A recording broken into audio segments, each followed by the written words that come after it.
കൊഴുക്കട്ട ശനിയാഴ്ചയ്ക്ക് നേരിട്ട് ബൈബിളിൽ പരാമർശമില്ല. എന്നാൽ ഇതിനുള്ള ആത്മീയ അർത്ഥങ്ങൾ ഇവയാണ്. ഒന്നാമതായി, ഉപവാസവും ലാളിത്യവും. നോമ്പുകാലത്ത് ലളിതമായി ഭക്ഷണം കഴിക്കുക എന്നത് പ്രധാനമാണ്.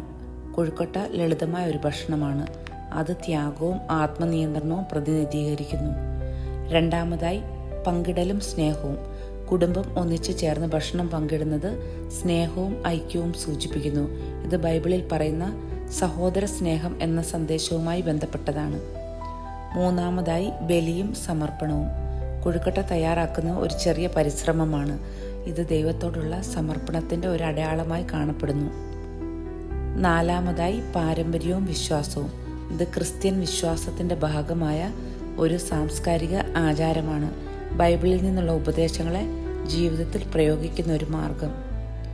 കൊഴുക്കട്ട ശനിയാഴ്ച ബൈബിളിൽ നേരിട്ട് പറയാത്ത ഒരു ആചാരമായാലും അത് ക്രിസ്ത്യൻ ജീവിതത്തിലെ പ്രധാന മൂല്യങ്ങളായ ഉപവാസം, ത്യാഗം, സ്നേഹം, ഐക്യം എന്നിവയെ ഓർമ്മപ്പെടുത്തുന്നു.